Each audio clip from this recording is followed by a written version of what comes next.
Before we get into this week's answers, a quick hello to the new people who turned up last week. Richita, thank you for sharing our episode with them, and to everyone new, welcome. You're probably here because of her, so thank you for joining this little corner of the internet. Now, you picked a good week to answer the question because I ended up with more responses than usual, and it only made the conversation better. Also, if last week's Kal Ho Na Ho conversation sent anyone off to a rewatch, I hope it was worth all that crying. And for those of you who firmly believe the movie ends at Mahi way, I completely understand. Right, so let's get into it. Last week, I asked you a question that whether you liked it or not probably took you back to your school days.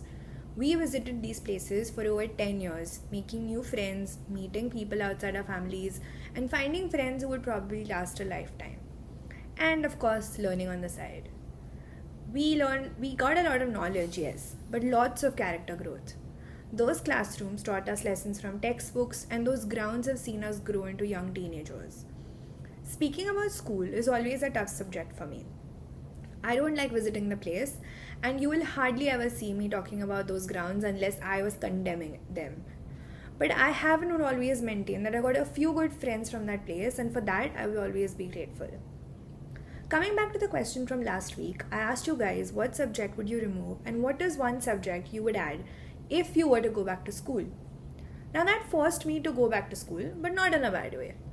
And before I get into your answers, I would like to do a quick recap of what we learned when we were in school and how maybe those subjects differ today with changing times. I mean, I'm talking about school in the late 90s and early 2000s. Yes, I am that old. But I still remember when computers first started making their way into our school. We didn't even have enough for an entire class. So we'd split into two groups, one headed to the library while the other had computer class. The rest of the timetable was pretty familiar though. Mathematics, science, social sciences, which was history, geography, civics, and economics, and of course the languages like English, Hindi, and in my case, Marathi. Now there was of course physical education, and then there was art. Now, if you had a golden voice, there was choir. And if you were brave enough to step outside your comfort zone, you could be a tree or a dancer at the annual school gathering. Which got me thinking, where did these subjects come from? Who designed the first set of classes? And who decided that every child had to learn them? So, I started my research at a very fundamental question. Who started school? Now, all of us Indians know about the Gurukul system. This formal schooling system emerged around 1500 BC to 1000 BC through the oral transmission of Vedic texts in ancient India. Around the same time, education looked very different in other parts of the world. In ancient Greece, boys from wealthy families studied subjects like philosophy, rhetoric, and physical education to prepare them for public life. In ancient Rome, there weren't really schools as we know them today. Wealthier families hired tutors who taught children at home, focusing on reading, writing, and civic values. So, education wasn't one idea that spread around the world. Different civilizations had their own ways of teaching the next generation. The modern school system, though, the one that we actually recognize today, can be largely traced to the Prussian education system of the early 19th century. One of the biggest differences was that education was no longer meant only for the privileged. The goal was to create a system where every child, regardless of social class, could receive a formal education. Now, from there, it spread across the world through industrialization, colonial expansion, and the need to educate large populations. As the modern school system evolved, subjects also began to evolve. Mathematics and the hard sciences became standardized parts of school curriculum in the late 1800s. Physical education followed in the early 1900s with both of the world wars. And art and music became more prominent in the mid 1900s. History and geography also became central as countries sought to build a shared national identity and help their citizens understand the world around them. Modern schooling did what ancient schooling lacked. It combined most of the social classes and expected that it would be for everyone instead of the nobility. That was at least their goal. Now, one thing that did strike me was that schools have never been static. They have evolved over centuries to reflect what society needed at the time. And maybe that's exactly what they need to keep doing. As our lives change, as technology changes, and as the skills we need continue to evolve, our education system should evolve with them. And so, back to last week's question, what subject would I remove and what subject would I add? Now, for my answer, I would replace economics with basic financial management. Or if I have to use the word that most of my friends did, it would be financial literacy. Not because economics isn't important, I actually think it is. I just don't think it's where we should start as young teenagers. I remember learning about the Indian economy before and after independence, the 5 year plans, poverty, infrastructure, and sustainable development. They're all important topics. But I was 13. I wasn't earning money, I wasn't paying bills, I wasn't filing taxes, I wasn't investing. I had absolutely no context to any of it. I didn't understand why any of it mattered to me. Now, instead, imagine if school taught us how to build a monthly budget, how to read our first payslip, how taxes work, how credit cards work, how to save for emergencies, the difference between investing and gambling, how loans and interest actually affect our lives. Now, once you understand how money works in your own life, I think it's much easier to understand how it works at the level of an economy later. Whether that's in college, whether that's in university, whether when you're working, or simply because you're curious. And there's another reason I would make this change. For generations, our society expected men to eventually manage the family's finances. So they were often encouraged or simply expected to learn about money, even if it wasn't taught well in school, whether they were naturally good at it or not.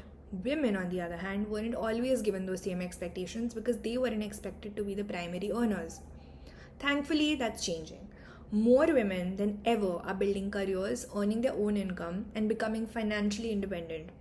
Our education system should reflect that reality. More schools are including this in their curriculum, and for that I am grateful. But I think more schools need to take this up.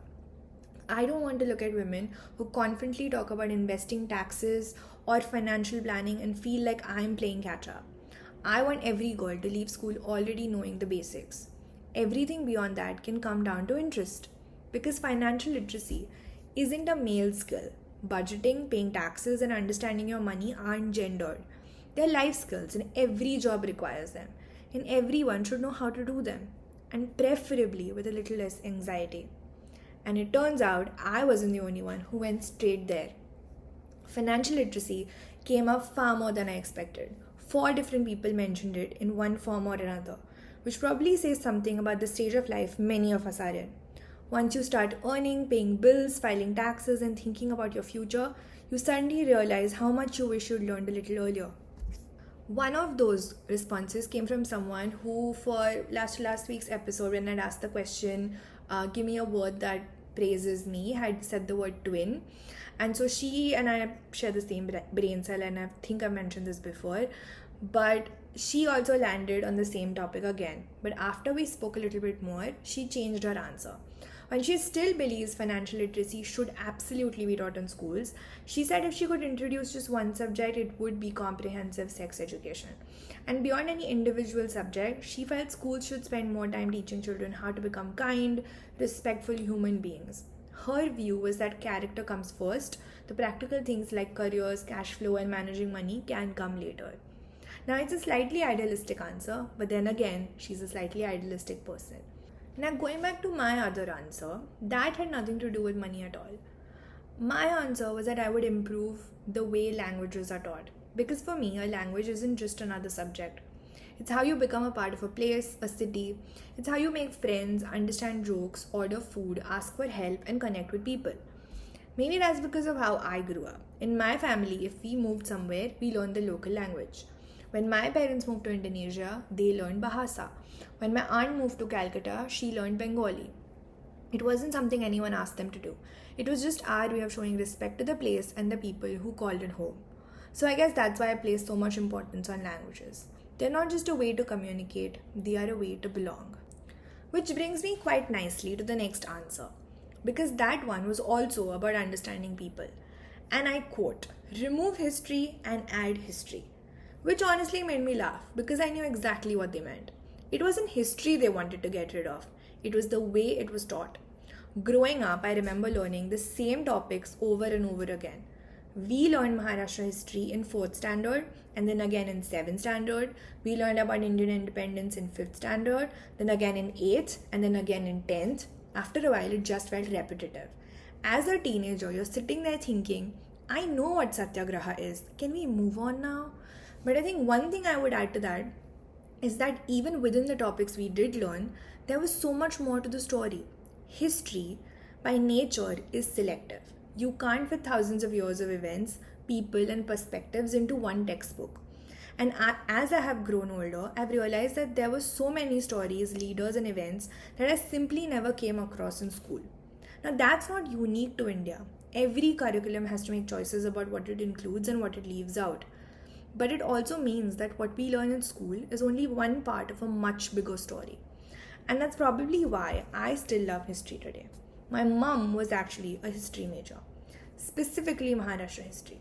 So whenever I'd come home after a history lesson, she'd add all the context, the masala that wasn't in the textbook. She'd tell me what happened before an event, what happened afterwards, why it mattered, and the stories behind the people we were learning about. Suddenly, it wasn't just a list of dates I had to memorize. It became a story that happened a few centuries ago, but real nevertheless. Her passion was contagious. And I think that's what was missing in school. We spent so much time remembering when something happened that we didn't spend enough time understanding why it happened. Because history makes you feel passionate. It's about the people who came before us, our ancestors, the leaders who shaped the country we live in, and the countless others whose choices shaped the world we inherited. It is about people. Now, they weren't the only one who wanted school to explain the world a little better. One more person looked at the question from a completely different angle. They admitted maths used to bring them to tears, so maybe that's the subject they want to remove. They mentioned trigonometry and those enormous algebraic equations really scared them. But what really stood out wasn't what they wanted to remove, it was what they wanted to add. They wanted to add geopolitics, computer science, logical reasoning, home science, physical training. Their point was simple. School should spend more time teaching us practical skills, basically teach you how to do life. Now, this next person had a quick answer to my question. Maths didn't have a great week, by the way, because this answer wanted it gone entirely and replaced with something more creative: arts, crafts, music, dancing. This answer came from someone who went to school in the 70s and early 80s, so they had a very different education system from mine. And that was the trait they wanted: less maths, more room for creativity alongside the academics. Here's the part I love though. This person is actually good with numbers. They're great at accounting. So clearly, maths isn't a problem. But they've recently taken up crocheting and they're really good at it. So I wonder if their answer comes from wishing they had more opportunities to explore creative skills earlier in life. And honestly, I can see that perspective. Schools spend so much time developing our analytical side that sometimes our creative side only gets discovered years later. Unlike this person, the next one struggled to answer this question. When I asked them what subject they would remove, they couldn't really come up with one. They gave me a whole laundry list of them. But I think the gist of their answer was that school in itself for them was mostly about rote learning. They rarely understood why they were learning something. It was simply because the curriculum said that they had to study. They told me that they enjoyed studying much more when they moved to the US for their masters. Part of that was probably because they finally knew what they wanted to do, so subjects like public speaking and management actually felt relevant to the career they were building. There was more practical application, and more importantly, there was a why behind what they were learning. And I think that's such an important point. Knowing why you're learning something changes your relationship with it completely. Our conversation also wandered into something that deserves an episode of its own: the fact that we don't all learn in the same way. Some people learn visually, some by doing, some by listening, and others by reading. For them, they're a visual and practical learner. Give them an example, show them how something works, and it sticks. Just hand them a textbook and it doesn't. Now, I'm exactly the same. I remember sitting in chemistry class thinking, now what is molarity? Like, we learned it, but what does it actually mean? What am I supposed to do with it as a 14-year-old? And that's not a rhetorical question. I genuinely still don't know. I always understood concepts better when someone gave me an example or showed me how they'd actually be used. That's probably why I struggled with some of the science subjects too. The other thing they said made me laugh. Apparently, this question brought back all those nightmares about school exams. You know, the ones where you're staring at a question paper and you don't know a single answer, and then you wake up sweating. Firstly, I'm sorry, that was definitely not my intention. But I also know exactly what they're talking about. I think a lot of us have had that dream years after leaving school. You wake up convinced you failed an exam, and then you remember you're an adult, you have a job, and that you haven't been to school in years. Now, before I move on, I have to mention something completely random. Somewhere during this conversation, I found out that they know horse riding and are really good at it, which, how did I not know that? Honestly, the things I keep learning about my friends because of this podcast. But here's the thing I actually keep coming back to. Not one of you defended your own school. Every single answer went straight at the system, at the way things are taught, at what gets left out. Same instinct every time. And yet, no two answers were the same. I thought we'd be talking about maths, history, or science individually. Instead, everyone seemed to answer the question through their own experiences. Some spoke about the way they were taught, others reflected on different stages of their education, a few focused on the subjects themselves, while others couldn't separate the subjects from the memories they associated with school. It also made me reflect on my own experience. I never really questioned the way I was taught when I was in school. I just assumed teachers sucked and I was an average student and I got on with it. There was a lot more questioning when I started engineering though, but it wasn't until my MBA that I realized learning could actually be fun, that it could feel intuitive, that maybe I wasn't a bad learner. I just hadn't always been taught in a way that worked for me, or taught material that I actually cared about. School isn't one universal experience. Every school has its own culture, every education system has its own priorities, every teacher teaches differently, and every student walks into that classroom carrying a different personality, different strengths, and a different way of learning. Even though the subjects themselves are universal, and yes, maths, I see you, I understand why you're needed, the way we experience them is anything but. And I think that's why everyone's answer eventually came down to what was the need of the hour. When we look back at school, we didn't answer this question as the children we were. We answered it as the adults we have become. For me, it was financial literacy because that's a skill I feel I'm missing today. For someone else, it was public speaking because that's what helped them in the career they eventually chose. Someone wanted more arts and crafts because that's something they discovered much later in life and realized that they were good at it. Even the answers about history were about wanting to understand the world better than they felt they did growing up. Looking back, none of us were really choosing subjects in isolation. We were choosing the skills, perspectives, and experiences that would have made our lives a little easier today. It's funny how a question about childhood ended up saying so much about adulthood. And maybe that's the beauty of this question.